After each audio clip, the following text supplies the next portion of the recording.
Hey Lenore, I'm Joshua Harris. I'm back at the Square Foot Garden with Ellen Roberts. She's a master gardener with the Ag Extension, and we're going to cover a few more things relating square foot gardening, right? That's correct. Today we're going to talk a little bit about watering and how to tell when you've watered your garden enough.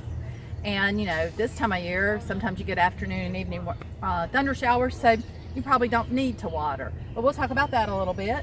And then the other thing we're going to talk about a little bit is weed control. And Eli Snyder with the Extension is going to talk a little bit about weed control. We don't want weeds. We don't want weeds. We don't want weeds. Okay. That's right. Well, let's get to it. Okay, sounds good.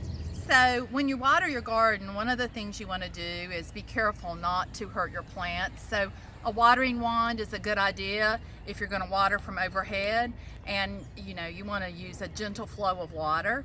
The other thing is you want to try to figure out how much you've actually watered. So I've put some jar caps around, jar lids around, so that you can, as you're watering the garden, you can measure how much you're watering. And you want to get somewhere between around an inch a week. Hot weather, you may need a little bit more, but and the best thing to do is water it at least a couple times a week, about a half inch at a time. And this lid has about a half inch of water in it. Okay. And you had mentioned how to tell if your soil is wet enough or dry enough, yes, or too dry? The other thing you can do is you got to be careful with this, but you can dig down 6 to 8 inches, and if your soil is dry that far down, then you know that you do need to water. Okay. I want to talk a little bit about harvesting some of the spring things we planted.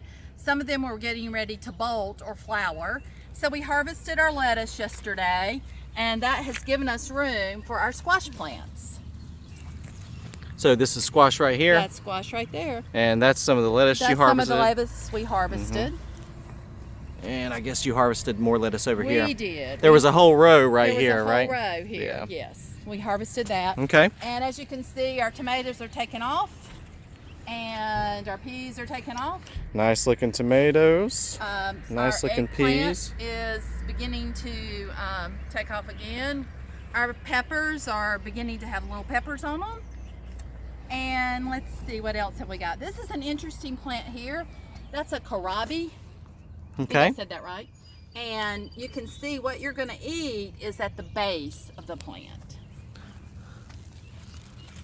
Oh, that kind of bulb-like thing down there. Oh, yeah. Looks kind of like a radish, kind of, or a turnip, kind of. And it's related. This is also related to the cabbage family. Okay. And over here, we've planted some herbs for the summer, some basil and some cilantro. Mm-hmm.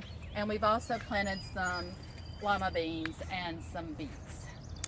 Well, it looks a lot different than when it was first planted, that's for sure. It does, it does. So this is a neat little plant here. This is arugula. Mm-hmm. And you can see it's bolting, going, you know, it's flowering, it's trying to get its seeds out. But what's interesting is this is has a nice little peppery taste. Really? Mm-hmm. All right, now I'm talking to Eli Snyder, and you are I'm a horticulture agent with North Carolina Cooperative Extension. Okay, and you're going to talk about something a little bit different than square foot gardening, right? But it relates to all gardening, right? That's right. Yep. This time of year especially, a lot of us are battling the weeds in our garden. Weeds. So we've planted all of our tasty vegetables for the summer, and now we've gotten some good rains, and all the weed seeds have germinated and they're starting to come up. And so this is the time of year we need to think about getting rid of the weeds. Mm-hmm. And so I'll talk about some strategies to do that, and also some ways to keep the weeds down so that they never come up in the first place. And you were going to also mention kind of knowing your weeds, yes. Right? Okay. So one of the important parts of weed control and controlling your weeds is actually knowing what weeds you have. Okay. And so different weeds come up at different times of the year. We have weeds that come up in the wintertime. Those are called winter annuals. We have some that come up in the summertime called summer annuals. And then we have perennial weeds, and those can come up at different times of the year, but they will live for multiple years. So those are particularly challenging. Those are the worst. Control. Yeah, because they have different energy storage structures underground. They have roots or nutlets or different storage structures, and they'll actually live on for years and years. And even if you pull the green growth that you see above ground, you may see that weed coming up in the same place over and over again. So they can be tough. But it's important to know what weeds you have, just to think about how you want to control them and when you need to control them. Okay. So if you're planting a summer vegetable garden and you know that you have a lot of summer annual weeds, then you're going to need to think about how you're going to control those weeds every year in the summer. So having something on the ground blocking the weeds from coming up early on is a good strategy to do that. Now if you don't do that, you will be weeding throughout the summer, and usually that involves some kind of hoe. Scuffle hoes are really great. They're really easy to work with, and they come in different widths, so you can maneuver them around different types of plants. Weeding is like the most fun part of gardening, right? That's is that right? That's right. Yeah. I borrowed this neat Korean hand hoe. There's also a long-handled version of this one, but it works pretty well. It's got a sharp blade on it, and you can just dig through the bed and it pulls up all these weeds pretty quickly. When you use a hoe to weed, it's best really to do it on a sunny day, on a warm day, and early in the day, so that throughout the day the weeds that you pull up with the hoe have time to dry out and they're less likely to come back. Okay. If you do it right before a rainstorm, the rain will replant those weeds and they'll just come back in a slightly different location. Okay. So, now these are mostly summer annual weeds. This is a pigweed, and this is one of our really common weeds around here. All right. Over here there's also some grasses that are summer annual grasses. And it's good to know what weeds, again, you have, especially if you have a compost pile also. Annual weeds are usually okay to put in the compost pile, and that's because they won't re-root and they won't contribute to weed seeds in that compost. They haven't gone to seed yet, and so you can put in the compost pile and they should be fine to compost and add back to your soil later on. So let me ask a quick question. Yeah. Are you saying that seeds don't compost? That's a good point. Seeds, weed seeds need a very high temperature to break down, and even then there are some weed seeds that are very strong and can withstand very high temperatures. Okay. So if your weeds go to seed, then you absolutely don't want to put those weeds in the compost pile. All right. Now, I'll show you another weed that is actually a perennial weed. This one is called nutsedge, and it has these nutlets on the roots. Let me see if I can find one. Huh. And the nutlets are actually one of the storage organs for them. And so the nutlets are what these little plants are sprouting from each year. And wow. As you can see, we've got a little patch of them over here. Yep. And they'll probably keep sprouting in this area year after year. Now, since we know these are perennial, we don't want to put these in the compost pile because they may have some storage capacity, and even these little roots that they could germinate back from. So, well, let's talk about a couple of weed control measures. Okay. All right, Ellie. So we're at a squash bed. That's right. That has almost weed control, right? That's right. So we put straw mulch on this squash bed, really because we wanted to keep some moisture in the bed. There were small plants that were transplanted or planted directly from seed, and we put down straw mulch to help get those plants established, keep the moisture in. But you can also use straw mulch as weed control. The important thing when you use straw mulch is that you put enough mulch down to actually block out the weeds so they don't come up through the mulch, and you want to use at least 3 inches. 3 to 4 inches is a great amount to put down. So if you have less than 3 inches, you're actually kind of doing the weeds a favor. You're keeping moisture in for them too, to let them germinate. But that's okay. We can come back in and do some weeding, and we can also add more to this if we find that it's not enough mulch. So you can use straw, you can also use hay, but you want to be really careful with your sources.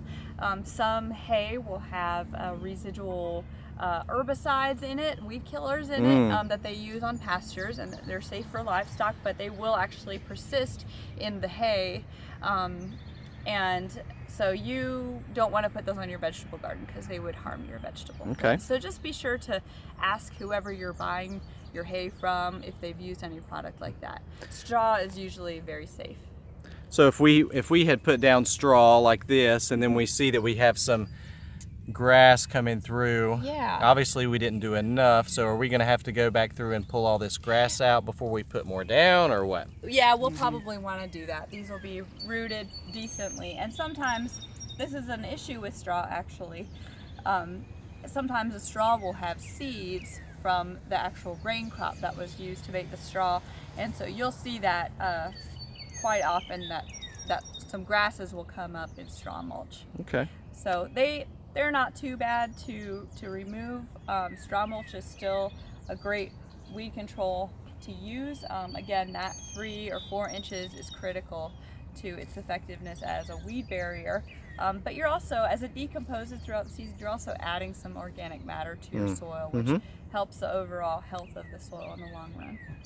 Okay, we got some weed control back there that looks pretty formidable.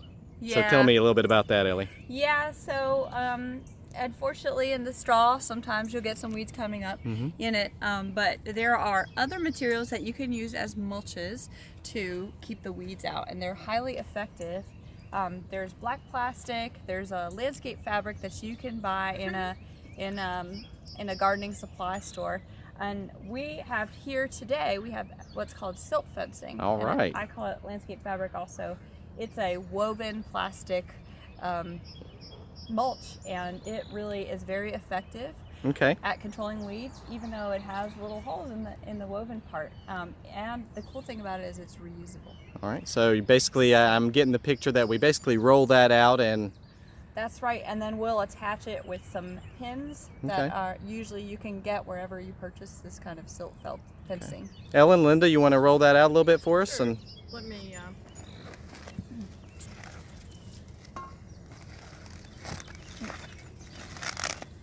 let's do it this way. There you go. It usually helps to have 2 people to do this. You can do it with 1 person if you stabilize one end of it.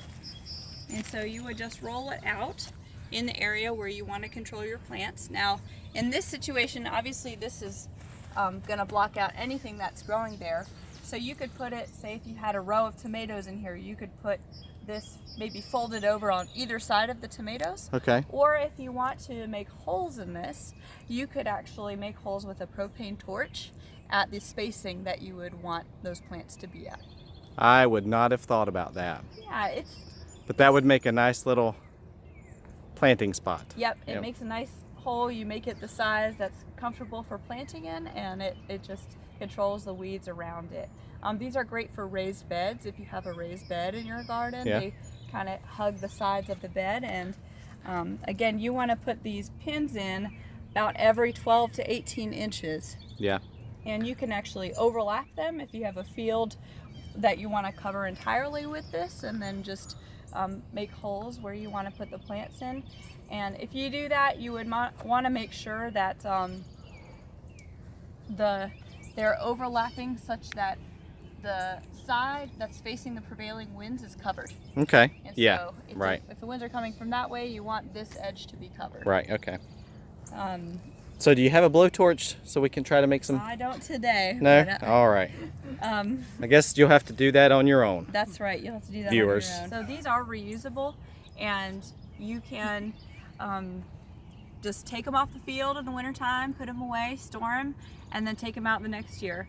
I like to actually sanitize them before I use them again, especially things that get a lot of foliar diseases like squash or tomatoes throughout the summer. I don't want to carry those over year to year. And so I will sanitize them. I'll put them in a 1 to 9 bleach to water solution, and just soak that in there for a minute or 2. All right. Yeah. And then you can reuse them. And that way, especially if you have the holes at spacing for tomatoes, you can reuse that for tomatoes. Fantastic. Well, Ellie, thanks for going over weed control. Linda, Ellen, thank you for for assisting. Oh, you're So- welcome. You're welcome. And we'll see y'all in a few weeks. Sounds good. For- to you. all right. All right.